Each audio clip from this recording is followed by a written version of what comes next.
नमस्कार दोस्तों, sturdy time में आपका फिर से मैं बहुत बहुत स्वागत करता हूं। तो एक पीबी पर एक नई अपडेट आई है। महिला स्वास्थ्य कार्यकर्ता प्रशिक्षण केंद्रों में प्रशिक्षण हेतु एक प्रवेश परीक्षा, एक एंट्रेंस एग्जाम ली जा रही है। केवल लड़कियों के लिए है। महिला स्वास्थ्य कार्यकर्ता। तो ये एग्ज़ाम कब होने वाली है, सबसे यहाँ पर इंपॉर्टेंट पॉइंट्स को नोट कर लीजिए। आपके फॉर्म में अप्लाई होंगे 9 जनवरी से और 23 जनवरी तक आपके फॉर्म अप्लाई होंगे। आपके एग्ज़ाम होंगे 15 फरवरी और 16 फरवरी को। चलिए, उसके बाद आपकी जो फीस है 400 और 200 फीस है और एग्ज़ाम 15 और 16 फरवरी को होंगे। अब देखिए, ये जो एग्ज़ाम है ये है महिला स्वास्थ्य कार्यकर्ता है, उनके प्रशिक्षण हेतु प्रवेश परीक्षा है। इसमें आपको अप्लाई करना है, उसके बाद आपका प्रशिक्षण होगा और प्रशिक्षण में भी आपको पास होना जरूरी है। आप इसकी फुल डिटेल तो देखिए, आप इस नोटिफिकेशन को वन बाय वन पढ़िए, है ना। और इसमें कुछ चीज़ें हैं जो मैं आपको शेयर कर देता हूँ। कुल कितने पद है मैं आपको पद दिखा देता हूँ। कुल 220 पद है। कितने हैं? 220। चलिए इसमें देख लेता हूँ, एक मिनट।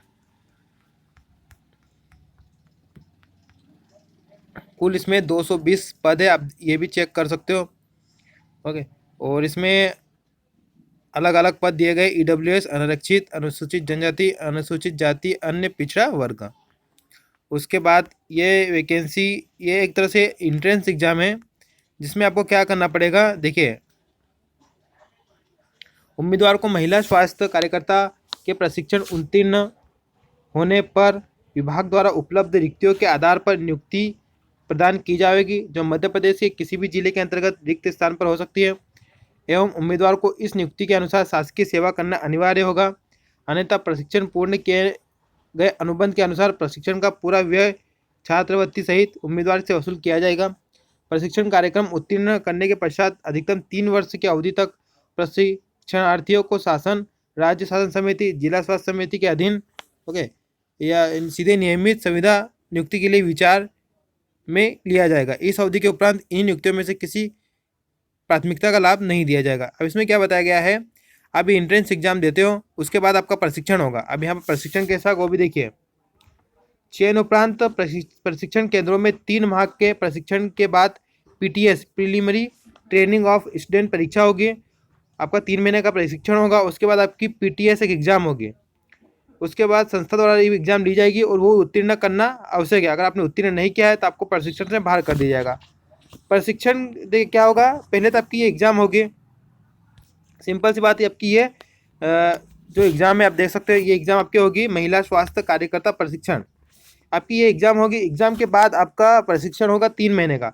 3 महीने के बाद भी आपकी एक एग्जाम होगी। उसमें अगर उसको अगर आप क्लियर कर देते हो, फिर आपको जहाँ पर भी जो पद खाली रहेंगे वहाँ पर आपको 3 वर्ष के लिए आपको गवर्नमेंट शासकीय सेवा देना ही पड़ेगा। ओके, ये अगर आपका प्रशिक्षण भी कंप्लीट हो गया है, पहले तो आपका एंट्रेंस एग्जाम आपको फाइट करनी पड़ेगी, AMN TST पास करनी पड़ेगी।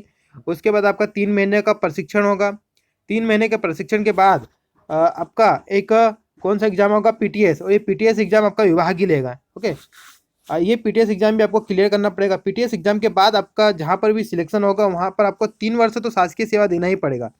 अगर 3 वर्ष के पहले आप शासकीय सेवा नहीं दे रहे हो तो आपका आपसे भी पूरी फीस वसूली की जाएगी। जितना भी आपने 3 महीने तक जितना भी खर्च हुआ आपके ऊपर सरकार के द्वारा, वो पूरी वसूली जाएगी, है ना। यहाँ पर आपकी जो बाद में जो नियुक्ति होगी वो संविदा भी हो सकती है, नियमित भी हो सकती है। संविदा होगी तो बाद में आपको नियमित के लिए विचार भी किया जा सकता है ना। ये आप ये चीज़ देख सकते हो, ये भर्ती है। सिंपल से मैंने आपको लैंग्वेज में समझा दिया है। बाकी इसमें आप देख सकते हो ओके,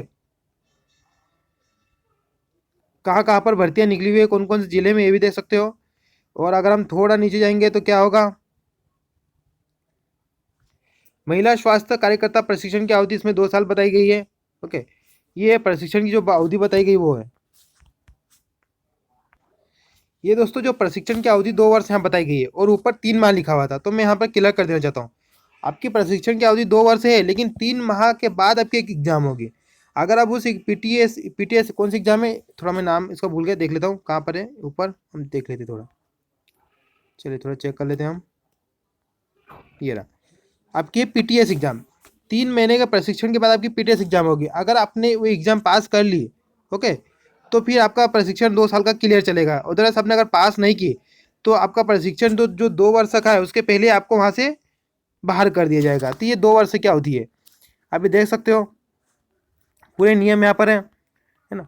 कौन कौन अप्लाई करेगा, कौन नहीं कर सकता है, ये भी हम आपको बता देते हैं। आप सबसे रिक्वेस्ट है, अगर आप चैनल पर फर्स्ट टाइम विजिट कर रहे हो तो चैनल को दोस्तों एक बार जरूर सब्सक्राइब कर लीजिए लेटेस्ट न्यूज और अपडेट के लिए। चलिए, ये तो मैंने आपको थोड़ा प्रशिक्षण के बारे में थोड़ा क्लियर किया था कि ये जो भर्ती निकली है, वैकेंसी निकली है, टेस्ट की जो एग्जाम निकली है, ये क्या है। अब मैं आपको दिखा देता हूँ शैक्षणिक अर्हताएं। शैक्षणिक अर्हताएं क्या होना चाहिए कि महिला स्वास्थ्य कार्यकर्ता प्रशिक्षण केंद्रों में एएनएम पाठ्यक्रम में प्रवेश हेतु उम्मीदवार माध्यमिक शिक्षा मंडल 12वीं पास होना चाहिए आपके पास। ओके, और जो पुरानी पद्धति से 11वीं पास है उनको एलिजिबल नहीं किया गया है। यहाँ पर आगे क्या लिखा हुआ है कि अर्हकारी परीक्षा में सम्मिलित हो रहे अभ्यर्थियों की पात्रता प्रवेश परीक्षा में छात्राएं भी सम्मिलित हो सकती है जो इस वर्ष 12वीं में रनिंग में है। ओके, चले आयु सीमा की अगर बात करें तो यहाँ पर आयु सीमा क्या बात की गई है कि 1 जुलाई 2020 को न्यूनतम आयु 17 वर्ष और अधिकतम आयु 30 वर्ष, मतलब सिंपल सी बात है 17 से 30 वर्ष 1 जुलाई 2020 से। ओके, और छूट जो रहेगी वो रहेगी, है ना। आगे अगर हम देखें तो हमने जो चीज़ें हैं इम्पोर्टेंट आपको बता दिया है। अब इसमें कुछ चले 220 सीटें है दोस्तों, ठीक है। 220 सीटें पर महिलाओं को प्रशिक्षण दिया जाएगा। तो ये आपको समझ में आ गया ये जो रूल बुक आई है क्या है। शॉर्ट शब्दों में मैंने आपको समझा दिया है ना। प्रशिक्षण के लिए आपकी एग्ज़ाम ली जा रही है, आपका प्रशिक्षण होगा। प्रशिक्षण 2 साल का रहेगा, लेकिन 3 महीने बाद आपकी एक पीटीएस एग्ज़ाम होगी। पीटीएस एग्ज़ाम विभाग लेगा और वो एग्ज़ाम क्लियर अगर आपने नहीं की तो आपका प्रशिक्षण समाप्त हो जाएगा। 3 वर्ष के प्रशिक्षण के बाद आपका कहीं पर भी चयन होता है ना, चाहे वह नियमित हो सही था, आपको 3 वर्ष आपको सेवा, शासकीय सेवा देना ही पड़ेगी। शासकीय कार्यालय में, शासकीय ऑफिस में, शासकीय कुछ भी हो, उनके डिपार्टमेंट में जो भी डिपार्टमेंट विभाग आता है, जो भी आप वहाँ पर आपको 3 वर्ष सेवा देनी पड़ेगी, ठीक है।